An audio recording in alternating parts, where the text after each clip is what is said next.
تو یہ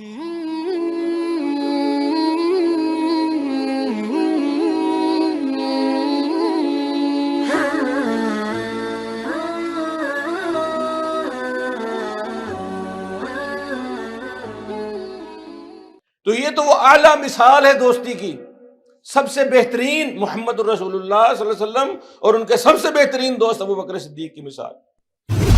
اچھا دوست کون سا ہوتا ہے؟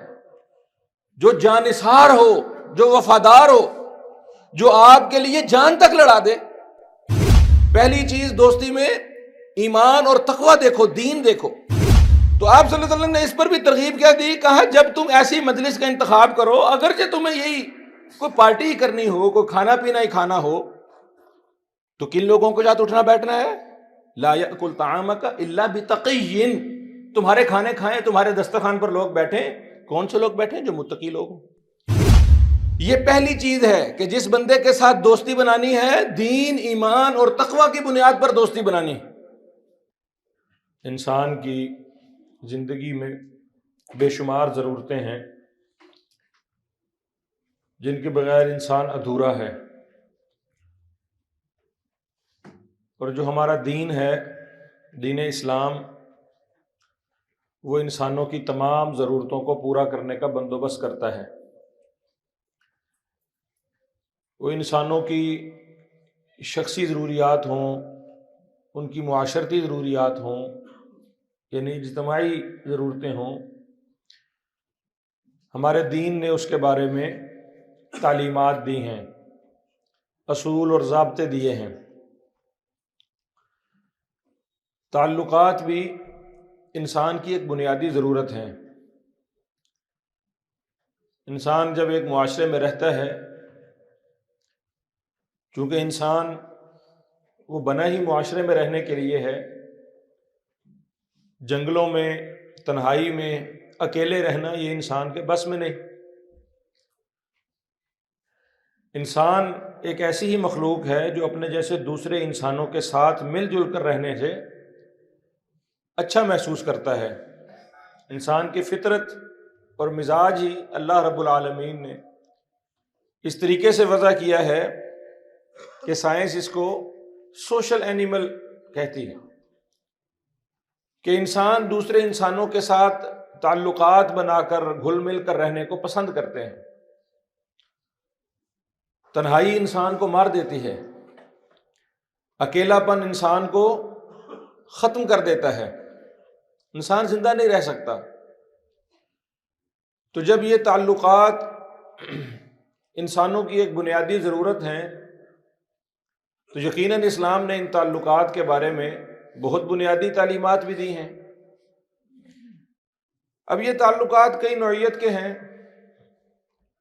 کچھ تعلقات تو ایسے ہیں جو انسان کے بس میں نہیں، قدرتی طور پر، لازمی طور پر اس کے ساتھ وہ تعلقات وابستہ ہیں، جنہیں ہم خونی تعلقات یا رحم کی رشتہ داریاں کہتے ہیں۔ ایک شخص جب پیدا ہوتا ہے تو اپنے رشتہ داروں کا انتخاب یہ اس کے بس میں نہیں۔ رشتہ دار تو اس کی قسمت میں، جو اس کی تقدیر میں اللہ رب العالمین نے لکھے تھے، بھئی یہ تیری ماں ہے، یہ تیرا باپ ہے، یہ تیرے والدہ اور والد کی طرف سے تیرے سارے رشتہ دار ہیں، یہ بہن بھائی ہیں، جتنے خونی رشتے ہیں وہ سارے کے سارے از خود وضع ہو جاتے ہیں۔ اور یقیناً ان خونی رشتوں کی اہمیت، ان کے حقوق، ان کا پاس رکھنا، ان کے ساتھ حسن سلوک کرنا، جسے شرعی اصطلاح میں ہم صلہ رحمی کہتے ہیں۔ آپ نے بے شمار دفعہ اس موضوع پر بات سنی ہوگی کہ یہ بھی ایک انتہائی اہم چیز ہے جو اسلام نے، جس کی طرف ہماری توجہ دلائی ہے، تعلیم دی ہے، کہ اللہ رب العالمین کی عبادت کے بعد سب سے بڑا کام کیا ہے؟ اپنے والدین کے ساتھ حسن سلوک۔ اور پھر والدین میں سے بھی جو رشتے والدہ کی طرف سے ہیں ان کا حق پہلے، یعنی کہ والدہ کی وجہ سے انسان کے ساتھ اس کے بہن بھائی جڑتے ہیں، والدہ کے رشتہ داروں میں اس کی خالہ، اس کے ماموں ہیں، پھر اسی طرح باپ کی طرف سے رشتہ دار اس کے چچا تایا ہیں، اس کے خالہ زاد کزن بھائی بہنیں ہیں، پھر اس کے چچا زاد بھائی بہنیں ہیں۔ تو یہ ماں باپ کے ساتھ حسن سلوک اور ماں باپ کے توسط سے بننے والی ساری رشتہ داریاں، ان کے ساتھ حسن سلوک، جو بندہ دنیا آخرت کی بھلائی چاہتا ہے، دنیا میں اپنی عمر لمبی چاہتا ہے، اپنے رزق میں اضافہ چاہتا ہے، کیا فرمایا رسول اللہ صلی اللہ علیہ وسلم نے کہ جو یہ چاہتا ہے کہ اس کی عمر میں برکت ہو، اس کے رزق میں برکت ہو۔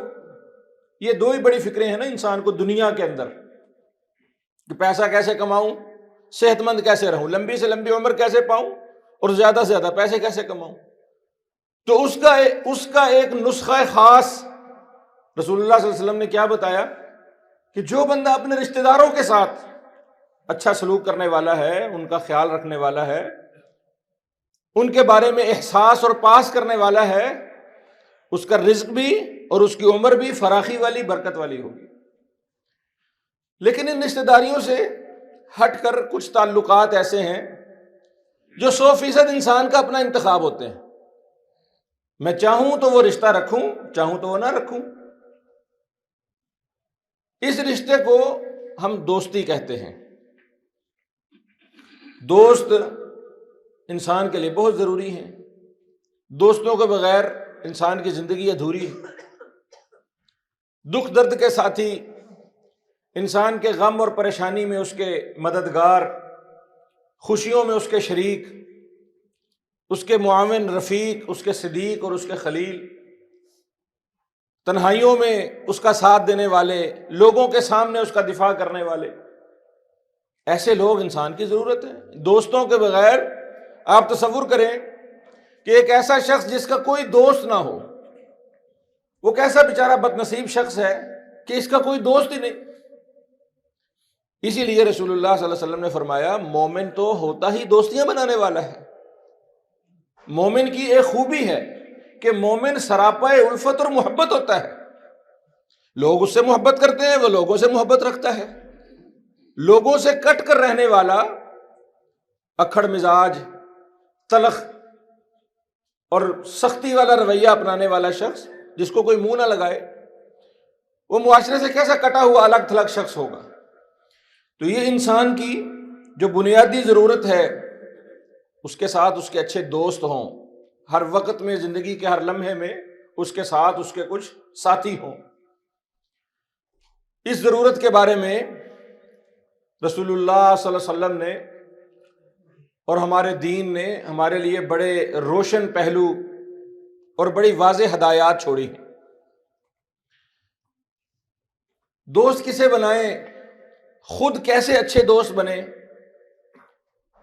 ہمیں اکثر کو دوسروں میں اچھا دوست تلاش کرنا ہوتا ہے، لیکن سب سے پہلی چیز ہے کہ ہم خود ایسے فرد کیسے بن سکیں جو دوسروں کے لیے اچھا دوست ثابت ہو۔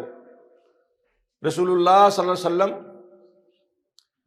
جو کائنات میں سب سے کامل اور اکمل، سب سے زیادہ بااخلاق اور سب سے زیادہ با کردار، سب سے اچھے دوست تھے، محمد رسول اللہ صلی اللہ علیہ وسلم اپنے ساتھیوں کے لیے سب سے اچھے دوست تھے، گھل مل کر رہنے والے، ہر بندے کے ساتھ اس کے مسائل کو پوچھ کر اس کو تسلی دلاسا دینے والے، اس کی خوشیوں میں شریک ہونے والے، لوگوں کے ساتھ ان کے مطابق، ان کے لیول پر ان کے ساتھ معاملہ کرنے والے۔ ایک صحابی، ان کو رسول اللہ صلی اللہ علیہ وسلم سے گمان ہوا، ایک دفعہ انہوں نے پوچھ لیا اللہ کے نبی، ان کو یہ لگا کہ آپ صلی اللہ علیہ وسلم مجھ سے اتنی محبت کرتے ہیں کہ میں آپ صلی اللہ علیہ وسلم سے آج اگر پوچھوں تو شاید ہو سکتا ہے وہ کہیں کہ مجھے تم سے سب سے زیادہ محبت ہے۔ تو انہوں نے پوچھ لیا اللہ کے نبی، آپ کا سب سے اچھا دوست کون سا ہے؟ دوستی میں آپ کا پہلے نمبر کا دوست کون سا ہے؟ اب یہ اس صحابی کا آپ صلی اللہ علیہ وسلم کے بارے میں اتنا اچھا گمان اور اتنا اچھا ظن اور خیال تھا کہ آپ صلی اللہ علیہ وسلم میرے ساتھ اتنے اچھے ہیں، تو اس کا مطلب ہے کہ میں نبی صلی اللہ علیہ وسلم کا نمبر 1 دوست ہوں گا۔ لیکن آپ صلی اللہ علیہ وسلم بھی سچ بولنے والے تھے نا، دل سے، زبان سے ایک بات کرنے والے تھے۔ ایسا نہیں ہو سکتا تھا کہ آج اس کا دل رکھنے کے لیے کہتے تھے اور کل کو کوئی بات ہوتی تو وہ کہتا کہ بھئی آپ نے تو مجھے فلاں درجے پر رکھا تھا، لیکن آج آپ کچھ اور کر رہا ہے۔ تو آپ صلی اللہ علیہ وسلم نے کیا فرمایا؟ کہا نہیں، میرا سب سے اچھا دوست ابو بکر ہے، الصدیق۔ اس صحابی نے پھر پوچھ لیا کہ اللہ کے نبی اچھا چلے ابو بکر صدیق کے بعد تو میں ہی آپ کا سب سے اچھا دوست ہوں۔ کہا نہیں، اس کے بعد عمر اور عثمان ہیں۔ اس صحابی نے پھر پوچھ لیا، کہا اس سے اچھا دوست تو پھر میں ہی ہوں گا۔ کہا نہیں، پھر اس کے بعد علی ہیں۔ پھر ان صحابی کو احساس ہوا کہ بھئی یہ میں ایسے ہی بلا وجہ سوال پر سوال کیے جا رہا ہوں، آپ صلی اللہ علیہ وسلم کا اپنے سارے ساتھیوں کے ساتھ معاملہ ہی ایسا ہے، اس لیے تو جانثار تھے، اس لیے تو قربانی دینے والے تھے۔ اچھا دوست کون سا ہوتا ہے؟ جو جانثار ہو، جو وفادار ہو، جو آپ کے لیے جان تک لڑا دے۔ اور صحابہ کرام کے بارے میں تمہیں معلوم ہے کہ ان کی جانثاری کی تو مثال نہیں۔ زید بن دسنہ رضی اللہ عنہ، جب انہیں کافروں نے پکڑ لیا اور ان کو بڑی ہی تکلیفیں دے دے کر، اذیتیں دے دے کر ان کو قتل کر رہے تھے، دوسرے صحابی جو ان کے ساتھ تھے حضرت خبیب، انہوں نے اس واقعے کو بیان کیا۔ انہوں نے کہا زید کو لوگوں نے مکہ کے اندر ایسے پورے جھمگھٹے میں باندھا ہوا تھا اور اس کو ایسے تیر اور نیزے چبھو کر، اس کو زخم دے دے کر، تکلیفیں دے دے کر اس کے مزے لے رہے تھے۔ اور ایک دشمن، ایک بڑا کافر وہ آگے بڑھا، اس نے کہا زید تمہیں ایک آپشن نہ دوں؟ سوچو ذرا، تصور کرو کہ تمہیں چھوڑ دیا جائے، تم ہمارے ایجنٹ بن جاؤ، تم ہمارے لیے کام کرو، تم ہمارے مخبر بن جاؤ، تمہیں چھوڑ دیا جائے تو کیا ہی اچھا ہو کہ تمہاری جگہ پر یہاں محمد ہوتے، نعوذ باللہ۔ لیکن وہ صحابی کی جانثاری پر قربان جائیں، اس نے کہا اللہ کی قسم مجھے یہ بات زیادہ پسند ہے کہ تم میرے ٹکڑے ٹکڑے کر دو، میری بوٹی بوٹی نوچ لو، لیکن مجھے یہ گوارا نہیں ہے کہ محمد رسول اللہ صلی اللہ علیہ وسلم کو اپنے گھر کے اندر بھی کوئی کانٹا چبھ جائے، میں یہ برداشت نہیں کرتا۔ تو آپ صلی اللہ علیہ وسلم کے ساتھی بھی بے شمار مثالیں ہیں۔ اگر ہم ابو بکر صدیق رضی اللہ عنہ کی بات کریں تو دیکھیے، صدیق عربی میں دوست کا دوسرا نام۔ دوستی کے لیے عربی میں جو الفاظ استعمال ہوتے ہیں، صدیق، رفیق، خلیل، یہ سارے ہی ابو بکر صدیق پر صادق آتے ہیں۔ تو حضرت ابو بکر نبی کریم صلی اللہ علیہ وسلم کے کتنے اچھے دوست تھے۔ یہ صدیق کا لقب ان کو کب ملا؟ جب ساروں نے رسول اللہ صلی اللہ علیہ وسلم کو تنہا چھوڑ دیا، ہر بندہ انگلی اٹھا رہا تھا۔ معراج کا واقعہ پیش آ گیا، آپ صلی اللہ علیہ وسلم نے سارے کافروں کو، مشرکوں کو، مکے کے لوگوں کو واقعہ بتایا، کہا میں راتوں رات بیت المقدس تک گیا، پھر اللہ تعالیٰ نے مجھے آسمان کی سیر کرائی۔ کافروں نے بڑا تالیاں پیٹی، انہوں نے کہا لو اب وہ کا ہاتھ آیا ہے، اب تو اس نے اتنی بڑی بات کر دی ہے کہ کوئی بندہ مانے گا ہی نہیں۔ اب تو اس نے ایسی بات کر لو، بھلا ہو سکتا ہے کہ بندہ رات کو سوئے بستر پر اور صبح اٹھ کر کہے میں راتوں رات وہ بیت المقدس سے ہو آیا ہوں۔ بڑے اچھلے کودے، بھئی اب پکڑ پکڑ کر ہر بندے کو دیکھو دیکھو دیکھو تمہارا نبی کیسی باتیں کر رہا ہے۔ اور پہلے ہی پالا کس سے پڑا؟ حضرت ابو بکر سے۔ کہا یار ادھر آؤ، بتاؤ، دیکھو بندہ، تم نے دیکھا ہے نا فلسطین، بیت المقدس گئے ہو تم؟ شام گئے ہو؟ ہاں جی گیا ہوں۔ کتنا فاصلہ ہے یہاں سے؟ ہے جی اتنا فاصلہ ہے۔ کتنے دن لگتے ہیں؟ ہے جی اتنے دن لگتے ہیں۔ ارے کوئی بندہ رات کو سوئے اور وہ صبح اٹھ کر کہے کہ میں راتوں رات وہاں سے ہو کر آیا، ہو سکتا ہے؟ تو وہ کہنا نہیں ہو سکتا۔ اچھا بھائی یہ تو پھر اور بات ہے، بندہ کہ میں آسمان پر گیا، آسمان سے واپس آیا، ہو سکتا ہے؟ کہا نہیں ہو سکتا، یہ تو بالکل ایسی بات ہے، ممکن ہی نہیں۔ اب ابو جہل اور دو تین جو بڑے انہوں نے کہا لو موقع ہاتھ آیا، بندہ پکڑ لیا۔ اب یہ خود مان رہا ہے کہ یہ نہیں ہو سکتا۔ کہا لو دیکھو تمہارا ساتھی، تمہارا دوست، 2-2.5 سال کا فرق تھا نا حضرت ابو بکر میں اور رسول اللہ صلی اللہ علیہ وسلم، بالکل اپنے ہم عمر اور بالکل قریب قریب کے دوست، بچپن کے دوست۔ ابو بکر رضی اللہ عنہ کو کہا دیکھو دیکھو یہ تمہارا دوست جس کا تم ساتھ دیتے پھرتے ہو، ابھی صبح صبح ادھر کہتا پھرتا تھا لوگوں کو کہ میں راتوں رات گیا ہوں، راتوں رات واپس آ گیا ہوں، دیکھو۔ ابو بکر نے کہا ہاں اگر محمد رسول اللہ صلی اللہ علیہ وسلم نے کہا پھر ہو سکتا ہے، دنیا کا کوئی اور بندہ کہتا نہیں ہو سکتا تھا، لیکن اگر انہوں نے کہا ہے تو بالکل سچ کہا ہے۔ یہ اپنے دوست کا اس کی غیر موجودگی میں دفاع کرنے والا شخص، اس کی سچائی پر مہر لگانے والا شخص، اس کو کہتے ہیں صدیق۔ یہ دوست کی خوبی ہے نا، اپنے دوست کا انتخاب کرتے ہوئے یا دوسروں کے لیے اچھے دوست بنتے ہوئے؟ صدیق ہونے سے کیا مراد ہے کہ میں اس کی غیر موجودگی میں اس کا ایسا دفاع کروں گا کہ لوگ ششدر رہ جائیں، میں اس کی سچائی پر مہر تصدیق ثبت کروں گا۔ پھر رفیق بھی رسول اللہ صلی اللہ علیہ وسلم ان کے ساتھ رفاقت بھی کیسی نبھائی؟ رفیق ساتھ دینے والا، صدیق صداقت سے ہے، سچ بولنے والا، سچ کی تصدیق کرنے والا صدیق، اور رفیق رفق سے ہے، نرمی دکھانے والا، اور رفاقت ساتھ دینے والا، اپنے دوست کے لیے انتہائی نرم، اپنے دوست کے لیے انتہائی دل کے اندر شفقت کے جذبات رکھنے والا، اور ہر وقت اس کے ساتھ رہنے والا۔ مشکل میں ساروں نے ساتھ چھوڑ دیا، سارے قبیلے مل کر ایک ایک بندے کو منتخب کر لیا کہ آج رات محمد کا صلی اللہ علیہ وسلم کلا کما ہو جائے گا۔ ہجرت کرنی پڑی، اپنا سامان بھی اٹھایا، اپنی سواری بھی اٹھائی، گھر سے کھانا بھی بنوایا، سارا جو اپنے پاس جمع پونجی تھی ساری پوٹری میں ڈالی، اور محمد رسول اللہ کے رفیق بن کر، اور پھر یہ سار اور قربانی اور وفاداری اور احترام اور محبت اور اپنے دوست کا خیال ابو بکر رضی اللہ عنہ کو کیسا ہے، وہ سارا واقعہ آپ نے ہجرت کے سفر میں سن رکھا ہے، بات لمبی نہیں کرتے۔ غار کے اندر لیٹے تو بھی پہلے خود آگے بڑھ کر جگہ کو صاف کیا، اپنی گود میں اپنے دوست کا سر رکھا، اور وہ سن رکھا ہے آپ نے، تکلیف پہنچی، زہریلی سانپ نے ڈس لیا، چوں تک نہیں کی، آواز نہیں نکالی کہ دوست کی نیند میں خلل نہ پیدا ہو۔ تو یہ تو وہ اعلیٰ مثال ہے دوستی کی، سب سے بہترین محمد الرسول اللہ صلی اللہ علیہ وسلم اور ان کے سب سے بہترین دوست ابو بکر صدیق کی مثال ہمارے لیے اس کے اندر بھی بہت نمونہ اور مثال ہے، بڑا اسوہ ہے۔ لیکن اس کے علاوہ بہت ساری چیزیں رسول اللہ صلی اللہ علیہ وسلم نے دوستوں کے بارے میں ہمیں تعلیم دیتے ہوئے فرمائیں۔ کیا کہا؟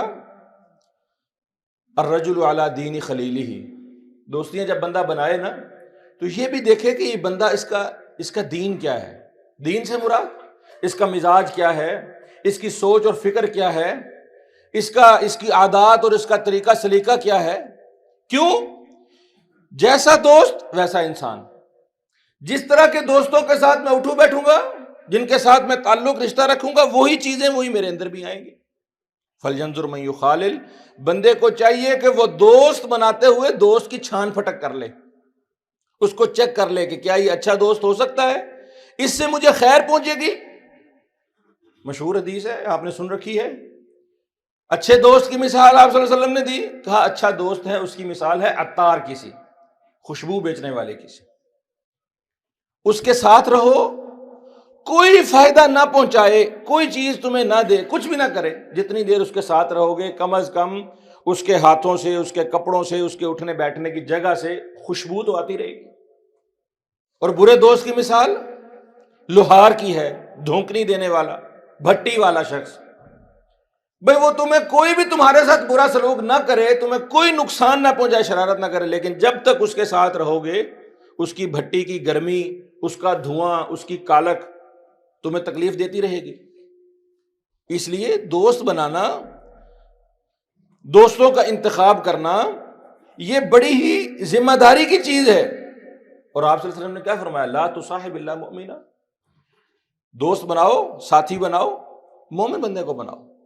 پہلی چیز دوستی میں ایمان اور تقوی دیکھو، دین دیکھو۔ سب سے پہلے جس کو دوست بنانا ہے اس کا ایمان کیسا ہے، تقوی، کھانا پینا، پارٹی شارٹی دوستوں کے ساتھ ہوتی ہے نا۔ اور آپ صلی اللہ علیہ وسلم نے کہا لا یاکل الطعام الا بتقی، کھانے بھی کھلاؤ، پارٹیاں بھی کرو، لیکن تمہارے ساتھی متقی لوگ ہونے چاہیے، دیندار لوگ ہونے چاہیے۔ اور جو دیندار بندہ ہوگا وہ یقیناً اچھے اخلاق والا ہوگا اور واقعی دیندار۔ اور ہمارے شیخ حافظ عبدالسلام بھٹوی رحمہ اللہ نے اپنی تفسیر کے اندر جو اصحاب کہف کا واقعہ ہے نا، وہ اصحاب کہف جو 300 سال تک غار میں رہے، پھر اٹھے تو انہوں نے کیا کیا؟ ساتھی تھے نا سارے، کتنے اچھے دوست تھے، دین کے ساتھی، ایمان کے ساتھی، تقوی کے ساتھی، اکٹھے نکلے، اکٹھے سوئے، اکٹھے غار میں رہے، اللہ نے ان کو نیند دے دی، عرصے بعد اٹھے، وہ واقعہ لمبا ہے۔ ایک کو اٹھایا، کہا یہ سارے ہم سے پیسے اکٹھے کرو، جاؤ، اگر ہم عرف عام میں بات کریں، خاص نوجوانوں کی زبان میں، جاؤ کو پارٹی وارٹی کا بندوبست کرو۔ تو شیخ بھٹوی صاحب رحمہ اللہ نے اس بات سے دلیل لی ہے کہ دوستوں کو آپس میں پیسے اکٹھے کر کے، آپس میں کچھ نہ کچھ جمع پونجی شامل کر کے اکٹھے بیٹھ کر کھانے چاہیے، یہ اچھی چیز۔ اور اس میں سے ایک بندے کو بندہ اپنا وکیل بنا سکتا ہے، 10 دوست ہیں، 5 دوست ہیں، 20 دوست ہیں، پیسے اکٹھے کر کے ایک کو دیں، اچھا بھائی جاؤ تم ہمارے لیے کسی اچھے کھانے کا انتخاب کر کے لاؤ، کوئی چیز لے کر آؤ کھانے پینے کی۔ تو آپ صلی اللہ علیہ وسلم نے اس پر بھی ترغیب کیا دی، کہا جب تم ایسی مجلس کا انتخاب کرو، اگرچہ تمہیں یہی کوئی پارٹی ہی کرنی ہو، کوئی کھانا پینا ہی کھانا ہو، تو کن لوگوں کے ساتھ اٹھنا بیٹھنا ہے؟ لا یأکل طعامک الا بتقی، تمہارے کھانے کھائیں، تمہارے دسترخوان پر لوگ بیٹھیں، کون سے لوگ بیٹھیں؟ جو متقی لوگ ہوں۔ یہ پہلی چیز ہے کہ جس بندے کے ساتھ دوستی بنانی ہے، دین، ایمان اور تقوی کی بنیاد پر دوستی بنانی ہے۔ جس بندے نے دین کا، ایمان اور تقوی کا لحاظ نہیں کیا، قیامت والے دن بڑی حسرت کرے گا۔ یا ویلتا لیتنی لم اتخذ فلانا خلیلا، قیامت والے دن مرنے کے بعد بندے کو بڑی حسرتیں ہوں گی۔ اللہ تعالیٰ نے ایک حسرت کیا بیان کی؟ کہا اس نے کہا ہے کاش، افسوس، یہ دوست تھا میرا، اے کاش کہ میرا دوست وہ ہوتا، میں نے تو ایسے شخص کو دوست بنائے رکھا، لقد اضلنی عن الذکر بعد اذ جاءنی، ایک اچھا دوست تھا، ایک برا دوست تھا، ایک دیندار دوست تھا، ایک بے دین دوست تھا، ایک متقی دوست تھا اور ایک بے نماز اور بدکار دوست تھا۔ یہ متقی مجھے کہتا تھا آؤ مسجد چلیں، آؤ نماز پڑھیں، آؤ کوئی نیکی کا کام کریں، آؤ کوئی خدمت خلق کا کام کریں، آؤ کوئی امر بالمعروف نہی عن المنکر کا کام کریں، آؤ کوئی خیر کا دروازہ کھولیں، خیر کی چابی بنے۔ یہ اچھا دوست تھا، میں نے اس کو چھوڑ دیا اور اس کے پیچھے لگ گیا، قیامت والے دن بڑی حسرتوں میں سے حسرت ہوگی۔ اور اللہ تعالیٰ نے کیا کہا دوسری جگہ پر، اس سے سخت بات ہے، الاخلاء یومئذ بعضهم لبعض عدو الا المتقین، قیامت والے دن دوستی کا دم بھرتے ہیں نا، اور ایک دوسرے کہتے ہیں تو میرا بڑا سچا پکا دوست ہے، تو میرا ہمیشہ دوست رہے گا، اللہ کرے کہ ہماری دوستی قیامت تک رہے۔ اور کوئی دوست اچھے ہوں، ایک دوسرے پر جان نچھاور کرنے والے، ایک دوسرے سے وعدے لیں گے ہم جنت میں اکٹھے رہیں گے، ہمیں اللہ اکٹھا اٹھائے، بڑی اچھی خواہش ہے۔ اچھے دوستوں کی رفاقت نہ صرف دنیا میں بلکہ قیامت والے دن، صحابہ کرام کو بڑی فکر کیا ہوتی تھی، اللہ کے نبی آپ کی رفاقت، آپ کا ساتھ جنت میں بھی کیسے مل جائے گا؟ آپ صلی اللہ علیہ وسلم نے اس کے طریقے بتائے، زیادہ سجدے کرنے سے، زیادہ نیکی تقوی اور عبادات سے میری مدد کرو تاکہ تمہیں قیامت والے دن میری رفاقت مل جائے۔ اور یہ جو دوستیاں ہیں دنیا کی، یہ دوستیاں ابدی دوستیاں کیسے بن جائیں گی، آخرت تک کیسے چلیں گی؟ اسی طرح فرمایا آپ اللہ رب العالمین نے قرآن میں، قیامت والے دن وہی دوستیاں باقی رہیں گی جو تقوی کی بنیاد پر ہوں گی، الاخلاء یومئذ بعضهم لبعض عدو الا المتقین، ہر بندہ قیامت والے دن بھی نفسا نفسی کا دور ہوگا نا۔ اللہ تعالیٰ نے کیا کہا؟ باپ بیٹے سے، بیٹا باپ سے، بھائی بھائی سے، ماں بچے سے، ہر بندہ ایک دوسرے سے دور بھاگ رہا ہوگا۔ یہ دوست صرف آپس میں قیامت والے دن بھی دوست ہوں گے، متقین کے علاوہ باقی ہر بندہ ایک دوسرے کا دشمن بنا ہوگا۔ اور پھر اللہ اکبر، آپ نے کہا اچھے دوست کے ساتھ بندہ رہتا اٹھتا بیٹھتا ہے، اس جیسی عادات نہیں اپنا پاتا۔ ایک بندہ کسی ایسے شخص کو دوست بنا لیتا ہے، دیکھتا ہے کہ یار یہ تو بندہ بڑے اچھے اخلاق والا ہے، یہ تو بڑا متقی ہے، بڑا دیندار ہے، میں اس جیسا نہیں بن پا رہا۔ تو صحابہ نے پوچھا آپ صلی اللہ علیہ وسلم سے، کہا میں اس جیسے معیار کا نہیں بن پا رہا جیسا میں نے دوست بنایا ہے۔ کہا قیامت والے دن المرء مع من احب، تیری اس نیک آدمی سے، اچھے آدمی سے تیری دوستی کی وجہ سے قیامت والے دن تو انہیں کے ساتھ اٹھایا جائے گا، صلحاء کے ساتھ، اتقیاء کے ساتھ، اللہ کے اولیاء کے ساتھ، نیک لوگوں کے ساتھ صحبت اختیار کرنا، ان کے ساتھ تعلق اور دوستی بنائے رکھنا، نہ صرف دنیا کا فائدہ ہے بلکہ یہ فائدہ تو قیامت تک چلے گا۔ اور پھر یہ دوستی جب دین کی بنیاد پر ہوتی ہے تو یہ خالص اللہ کے لیے ہو جاتی ہے، اللہ کے لیے۔ بندے کو پرکھنا چاہیے کہ میری یہ دوستی کس کس وجہ سے ہے۔ اللہ کے سوا باقی ساری دوستیاں مفاد کی ہیں بھائی، اللہ کے سوا، اللہ کی محبت کے سوا باقی سب دوستیاں مفاد کی ہیں، وہ سب دنیا میں رہ جائیں گی۔ دوست وہ جس کے ساتھ میرا تعلق اللہ کی وجہ سے ہو، اور یہ کتنی بڑی چیز ہے۔ اللہ اللہ، 7 لوگ جو قیامت والے دن عرش کے سائے میں ہوں گے، مشہور بات ہے نا، ان میں سے ایک شخص کون سا ہوگا؟ رجلان تحابا فی اللہ، 2 ایسے دوست جن کی دوستی صرف اللہ کے لیے تھی۔ اور پھر اس کے اوپر اور کتنی بڑی بات ہے، کہا قبر سے جو لوگ اٹھائے جائیں گے ان میں سے کچھ لوگ ایسے ہوں گے نہ شہید ہوں گے، نہ انبیاء ہوں گے، نہ ہی بڑے کوئی نیک لوگ ہوں گے، لیکن قبروں سے اٹھتے ہی ان کے چہرے نور سے بھرے ہوئے ہوں گے، لوگ حیران ہو کر دیکھیں گے بھئی یہ کون لوگ ہیں؟ اور اللہ تعالیٰ کیا آواز لگائے گا، این المتحابون فی اللہ، میرے لیے دوستیاں کرنے والے، صرف میرے نام پر اکٹھے بیٹھنے والے، میرے نام پر ملنے جلنے والے، میرے لیے ایک دوسرے کے ساتھ تعلق، کہاں ہیں میرے لیے محبتیں کرنے والے؟ اللہ آواز لگائے، اور اللہ تعالیٰ قیامت والے دن ان کو ایسا مقام دیں گے کہ باقی کے لوگ رش کریں گے کہ یہ کون لوگ ہیں، یہ کون لوگ ہیں، ان کا کیا عمل ہے، ان کا کیا کام تھا، کیا کارنامہ تھا؟ وہ یہی تھا کہ صرف اللہ کے لیے۔ اور مزے کی بات دیکھیے، اللہ تعالیٰ ایک فرشتے کو مقرر کرتے ہیں ایک بندے پر، وہ بندہ گھر سے نکلتا ہے، وہ فرشتہ اس سے پوچھتا ہے کہ بھئی تو کدھر جا رہا ہے؟ وہ کہتا ہے اپنے دوست کو ملنے جا رہا ہوں۔ وہ فرشتہ کہتا ہے تیری اس سے کوئی رشتہ داری ہے؟ یعنی یہ جو دوستی ہے یہ کوئی رشتہ داری کی دوستی ہے، کوئی کزن ہے، برادری ہے، کوئی تمہارا خاندانی تعلق ہے؟ نہیں، میرا اس سے کوئی خونی، کوئی خاندانی، کوئی برادری کا کوئی تعلق نہیں ہے۔ اچھا تیرا کوئی اس سے مالی لین دین ہے، کاروبار ہے، کوئی پیسے دینے لینے ہیں، کوئی قرض اتارنا ہے، کچھ مانگنے جا رہا ہے، کوئی ضرورت ہے اس کے ساتھ؟ اے نہیں، میرا اس سے کوئی مالی تعلق بھی نہیں، کوئی مفاد دنیاوی نہیں۔ اے پھر کیوں جا رہا ہے؟ اتنا سفر کر کے تو اس کے لیے کیوں جا رہا ہے؟ کہتا ہے صرف اللہ کے لیے اس سے ملنے جا رہا ہوں، صرف اللہ کے لیے اس سے محبت ہے، دین کی وجہ سے اس سے محبت ہے، اچھا آدمی ہے، نیک آدمی ہے، متقی میرا دوست ہے، اس کی صحبت اچھی ہے، اس کے ساتھ بیٹھنا اچھا ہے، میں صرف اس لیے اس کے پاس جا رہا ہوں۔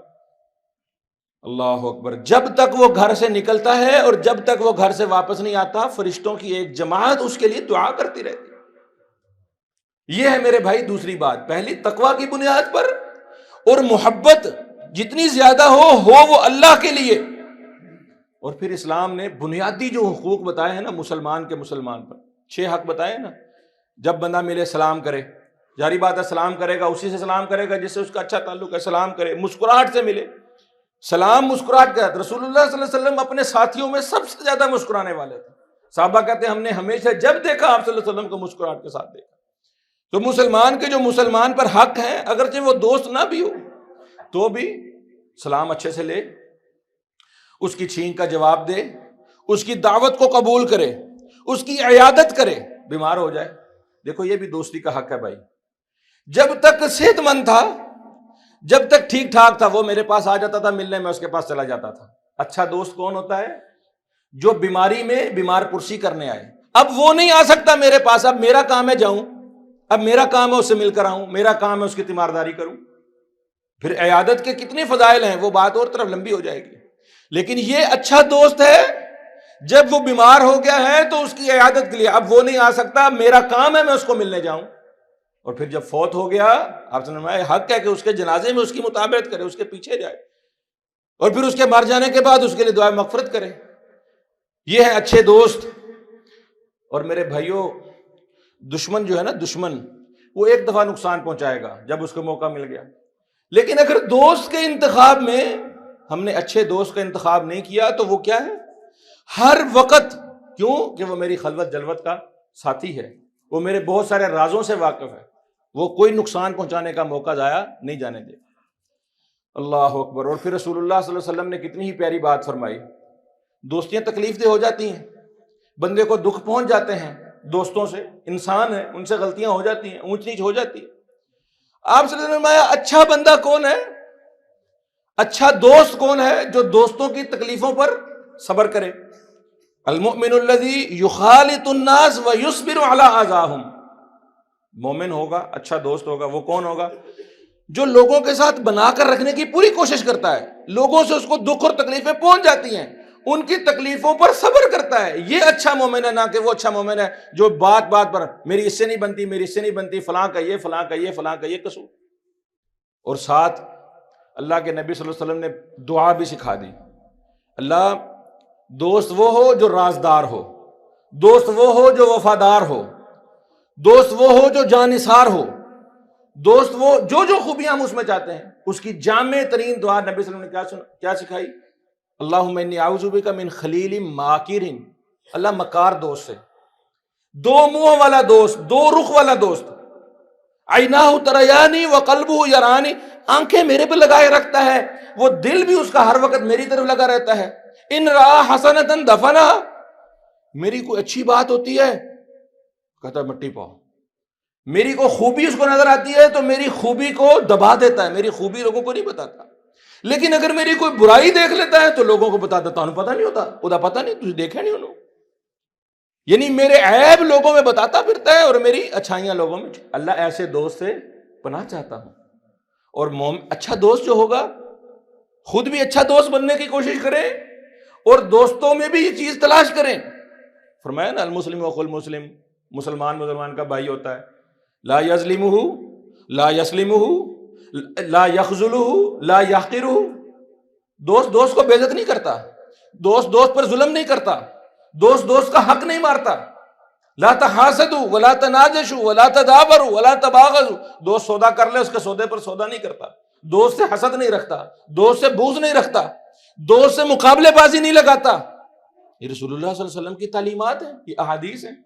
اس لیے میرے بھائیوں، یہ جو دوستیاں ہیں یہ یا تو بندے کے لیے قیامت والے دن نامہ اعمال میں نیکیاں بن کر سامنے آئیں گی، یا یہ دوستیاں قیامت والے دن حسرت بن کر سامنے آئیں گی۔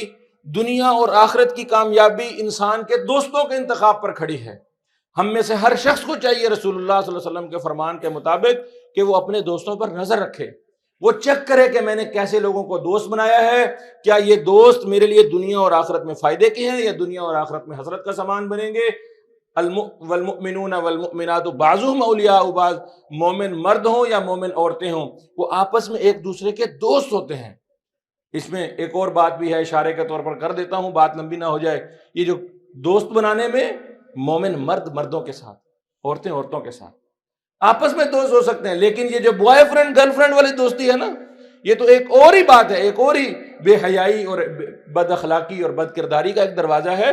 دوستی دو مرد دوستوں میں یا دوستی دو عورتوں میں، ان کے درمیان دوستی ہو سکتی ہے۔ کراس جینڈر دوستی یہ تو اسلام میں دور دور تک اس کا کوئی تصور نہیں ہے، بلکہ انسانوں کی بنیادی اخلاقیات کا ہی منافی ہے۔ دوستی دشمنی کے معاملے میں ہی، ویسے تو یہ اسلام کا ایک بڑا وسیع موضوع ہے، الولاء والبراء، دوستیاں کس کے ساتھ رکھی جائیں، دشمنیاں کس کے ساتھ رکھی جائیں۔ جیسے اسلام نے دوستیوں کے اصول بتائے ہیں، ویسے دشمنیوں کے بھی اصول بتائے ہیں، اور یہ دوستیاں اور دشمنیاں انفرادی سطح سے ہوتے ہوتے کئی دفعہ قوموں کی سطح پر بھی چلی جاتی ہیں، ملکوں کی سطح پر چلی جاتی ہیں۔ حالیہ 2-3 دن پہلے ہمارے پڑوسی ملک ایران کے ساتھ ہماری ایک کشیدگی کی صورتحال ہے، اور اس کشیدگی کی بنیاد پر بہت سارے خطرات کا لوگ اظہار کر رہے ہیں، لیکن بہرحال اس پر موٹی سی ایک گزارش جو میں کرنا چاہتا ہوں۔ دیکھیے، جب بھی ملکوں کا کوئی مسئلہ ہو، ریاستوں کا کوئی مسئلہ ہو، مجھے آپ کو، ہم میں سے ہر شخص کو فوراً تبصرہ نگار اور تجزیہ نگار نہیں بن جانا چاہیے۔ ہمارے ہاں یہ بڑی بیماری ہے، کوئی واقعہ ہوتا ہے، ذمہ دار لوگ، ادارے، وہ اس کے بارے میں کوئی بات کرتے ہیں، اپنا موقف پیش کرتے ہیں، نہیں کرتے، لیکن ہم میں سے ہر شخص اپنی اپنی پسند کے مطابق، اپنے اپنے جذبات کے زیر اثر، اپنی اپنی ترجیحات اور فکروں کے تبصرے شروع کر دیتے ہیں۔ جو بھی عالمی منظرنامہ بنا ہوا ہے اسرائیل اور فلسطین کی جنگ کے بعد، دنیا میں مختلف بلاک ایک دوسرے کے ساتھ اپنی اپنی جو ہے وہ پارٹنرشپ بنانے کی کوششوں میں ہیں۔ اس کے پیچھے بہت ساری چیزیں آپ کے اندازے مختلف ہو سکتے ہیں، لیکن جو سراسر جو موٹی بات ہے، بھائیو، جنگیں کبھی بھی فائدے کی نہیں ہوتی۔ 75 سالوں سے ہم نے اس ملک کے اندر صرف جنگیں ہی لڑی ہیں، اور جنگوں نے بڑی بڑی سپر پاورز کا بھرکس نکال دیا ہے۔ نبی صلی اللہ علیہ وسلم نے فرمایا، لا تمنوا لقاء العدو، یہ جنگوں کے نعرے نہ لگایا کرو ہر وقت، آجا تیری ایسی تھی تیسی، آؤ تمہیں موت کا مزہ چکھاتے ہیں، آؤ تمہارا کلا کما کرتے ہیں۔ یہ نعرے پسندیدہ نہیں ہیں۔ لا تمنوا لقاء العدو، دشمن سے مٹ بھیڑ کی کوئی آرزو نہ کرو، تمنا نہ کرو۔ ہمارے ہاں یہاں ذرا سا کوئی مسئلہ ہو جائے، انڈیا تو ہمارا ازلی ابدی دشمن ہے، افغانستان سے ہم نے خود دشمنی بنا لی، اب ایران کے ساتھ بھی ایک وہ ٹسل کی فضا بن گئی ہے، تو کچھ ایسے لوگ ہیں بیچ میں جو فوراً میزائلوں پہ ٹاکی مارنا شروع کر دیں گے، ایٹم بم پر سوار ہو جائیں گے، بھئی ہم اتنی بڑی فوج، ہم اتنا بڑا اسلحہ، اور یہ اور وہ، چھوڑیں گے نہیں، پکڑ لیں گے، مار دیں گے۔ یہ دھاڑ مار نہ اسلام میں پسندیدہ ہے، اور نہ دنیا کے اندر جو منظر بنے ہوئے ہیں اس کے اندر یہ دو طرفہ ایک حماقت ہے، دونوں طرفوں، ایران کی طرف سے بھی، پاکستان کی طرف سے بھی ایک حماقت ہے۔ ٹینشن ہے بارڈر کے اوپر، سمگلنگ ہوتی ہے وہاں پر، وہ ساری ٹریڈ کی وجہ سے، فرنٹیئر کے لوگ اور ایران کی پولیس ادھر سے ادھر۔ اور ایران نے صرف یہ پاکستان پر حملہ نہیں کیا، ایران کی پراکسی بڑی پرانی چلی آ رہی ہے، یہ پچھلے ایک ہفتے کے دوران ہی اس نے عراق پر بھی حملہ کیا ہے، ادھر سے شام پر بھی حملہ کیا ہے، پھر پاکستان پر تو تیسرا حملہ ہے۔ تو اصل میں یہ جو ساری ٹینشن بنی ہوئی ہے، یمن کے بارڈر کے قریب سٹرائک ہوئی، تو ایسے ہی بس ایک جو ہے وہ شرارت کے طور پر 2 میزائل مار دیے گئے، بچیاں 2 شہید ہو گئیں، اللہ ان کی شہادت کو قبول کرے۔ اس کے مقابلے میں جنگ کی امید کرنا، جنگ کی تمنا کرنا، جنگ کی آگ بھڑکانا، بھائی یہ بالکل بھی اچھی بات نہیں۔ ہم اللہ رب العالمین سے دعا کرتے ہیں اور یہ امید کرتے ہیں کہ دنیا میں جہاں کہیں بھی یہ جنگوں کا ماحول ہے یہ ختم ہو، مذاکرات کے ذریعے، بات چیت کے ذریعے، سفارتکاری کے ذریعے چیزیں حل ہو سکتی ہیں، مسئلے حل ہو سکتے ہیں۔ تو مسائل ہمارے اپنے بھی ہیں، مسائل ایران کے بھی ہیں بارڈر کے اوپر، نہ یہ سنی شیعہ کا مسئلہ ہے، نہ ایران کے ساتھ ہماری کوئی دشمنی ہے۔ اول آخر جو بھی مسلمان ملک ہیں، مسلمان نہ بھی ہوں، ہمیں اپنی بقا اور اپنی ترقی اور اپنے تحفظ کے لیے انڈیا سے بھی کوئی نہ کوئی تعلقات اچھے بنا کر چلنا چاہیے۔ اتنے عرصے کی جنگوں نے ہمیں کچھ بھی نہیں دیا، کشمیر ہمارے ہاتھ سے گیا وہ الگ، اور ہمارا جو معاشی اور جو ہمارا سیاسی اور جو معاشرتی دیوالیہ پن نکل رہا ہے وہ انہی جنگوں کی وجہ سے، جنگوں کی اسی جذبات کی رو میں بہہ جانے کی وجہ سے۔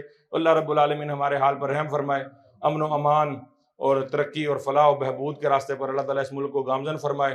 اللہ ان لوگوں کو بھی ہدایت دے جو شرارتوں میں، سازشوں میں اور دوسروں کی پراکسی بن کر اپنے ہی مسلمان ملکوں اور مسلمان اقوام کے خلاف ایک دوسرے کے ایجنٹ بن جاتے ہیں، اعلی کار بن جاتے ہیں۔